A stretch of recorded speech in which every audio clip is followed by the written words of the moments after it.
आप देख रहे हैं the Times Punjab Kesari TV. Delhi Sikh gurdwara management committee के नए कार्यकाल को 4 साल पूरे हो चुके हैं। 22 जनवरी को दिल्ली कमेटी के अध्यक्ष के रूप में हरमीत सिंह कालका प्रधान बने थे। वो खुद इस वक्त हमारे साथ मौजूद है।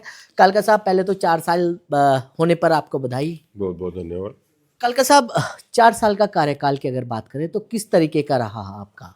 देखो, दिल्ली सिख गुरुद्वारा प्रबंधक कमेटी के इन 4 सालों में मार्केट के अंदर, पब्लिक के अंदर एक ऐसी इमेज बनाई है कि हमारे आने से पहले जिस वक्त जब यहाँ कमेटियाँ चलती थी, एक दूसरे के ऊपर दूषणबाजी भी, एक दूसरे के खिलाफ बयानबाजियाँ होती थी कि भाई इसने फलानी चोरियाँ कर ली, इन्होंने फलाने करप्शन कर लिए, गुरु के चोर, गोलकों के चोरों के इल्ज़ाम लगते थे। इवन एक दूसरे को गोलक चोर तक कहा जाता था। कोई किसी को सब्जी चोर कह रहा है, कोई किसी को गोलक चोर कह रहा है, कोई किसी को अस्पताल बेचने वाला कह रहा है।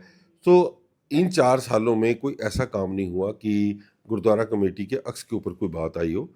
उसको हमने पूरी ईमानदारी से और पूरी तनदेही से इसको निपटाया।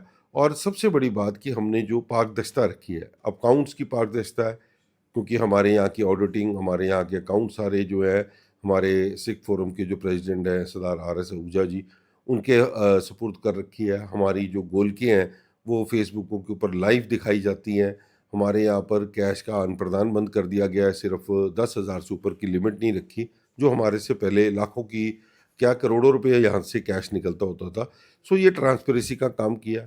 स्कूलों के ऊपर जो जो काले बादल छाए हुए थे उनके लिए, स्टाफ के लिए भी, स्कूल की अपलिफ्टमेंट के लिए काम किया। धर्म प्रचार के लिए काम किए। धर्म प्रचार को बढ़ावा देते हुए हमारे बच्चों के लिए कैंप्स लगाए गए। बड़े इतिहास को उजागर करने के लिए फतेह दिवस बनाए गए। बड़ी बड़ी शताब्दी मनाई गई ताकि लोगों को अपने गुरु इतिहास के साथ जोड़ सके। और धर्म परिवर्तन के नाम पे जो हमने एक लहर शुरू की थी पंजाब के अंदर, उस धर्म परिवर्तन को रोकने के लिए, वो लहर इतनी उजागर हुई कि पिछले 2 ढाई साल के अंदर 2000 से ऊपर प्राणियों को अमृत छका के गुरुवाला बनाया। और इसी तरीके से मेडिकल की लाइन की बात करें तो मेडिकल की लाइन में इजाफा हुआ है। पेट स्कैनिंग शुरू की गई, MRI, CT स्कैन लाखों की तादादों में पहुंची हैं। डायलिसिस जो है 1.25 लाख से ऊपर लोग जो हैं वो डायलिसिस वहाँ से फ्री करा चुके हैं। और इसी तरीके से जो बाला साहब हॉस्पिटल था 50 बेड का, उसको शुरू कर दिया गया है। नए अभी अभी जो मशीनें लगी हैं, पेट स्कैनिंग की शुरू हुई है, उसके साथ साथ अब कार्डियोलॉजी शुरू होने जा रही है, आई डिपार्टमेंट शुरू हो रहा है।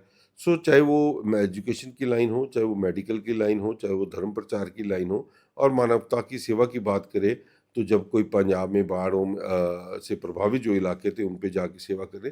सो जो जो काम गुरुद्वारा कमेटी के हिस्से में आते हैं, जो जो गुरुद्वारा कमेटी की तरफ से काम करने पे सिख पंथ की शान ऊंची होती है, उसको इस कमेटी ने किया। मुझे इस बात का बहुत खुशी है और गर्व भी है। लेकिन सर, आपने कहा अकाउंट की आपने बात करी, आपने पारदर्शिता की बात करी, आपने कहा है कि गुल्लक को लाइव की बात करी। लेकिन जिस तरीके से कहा जाता है कि ऑडिट की रिपोर्ट अभी तक आपकी तरफ से पेश नहीं की गई है, इसके पीछे वजह क्या है? देखो, वो जोन से ऑडिट की रिपोर्ट वो कह रहे हैं कि वो डिलॉयट्स का नाम लेते रहते हैं हमारे विरोधी। अब मैं आज यहाँ 4 सालों के काम की बात करने आ रहे हैं। क्या ये ऑडिट की रिपोर्ट इन 4 सालों की है? यहाँ उससे पिछले 4 सालों की है। ये उन लोगों के समय की है जिस समय पे यहाँ पर रोज एक दूसरे के ऊपर दूषणबाजी होती थी। यहाँ पर सरदार मंजीत सिंह जीके को गोलक चोर तक कहा जाता था।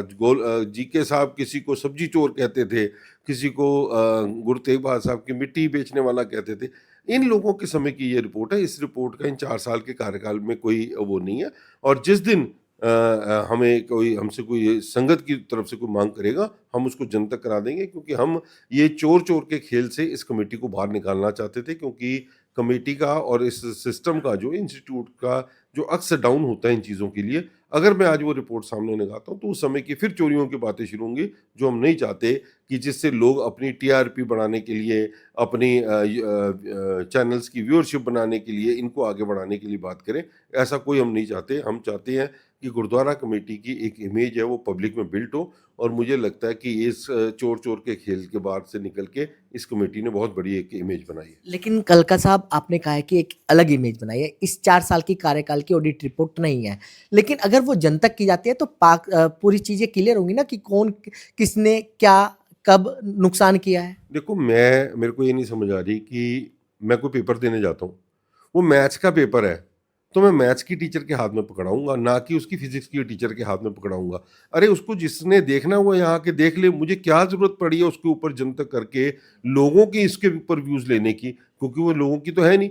जिन लोगों की इसकी चाह है देखने के लिए वो जब मर्जी आ जाए, दे आर वेलकम, और उनको दिखाया भी जाएगा इस चीज़ के ऊपर। और ये बात मैं बार बार बोलता हूँ, वो मेरे कार्यकाल की नहीं है, ना वो मेरे प्रधानगी के कार्यकाल की है, ना वो मेरी सेक्रेटरीशिप के कार्यकाल की है। सो इसलिए मुझे दिखाने में उसकी चिंता सिर्फ यही है कि मेरी इंस्टीट्यूट जिसके ऊपर मैं इस वक्त जिम्मेवारी से काम कर रहा हूँ, इसका अक्स डाउन ना हो, इसलिए रिपोर्टें हैं।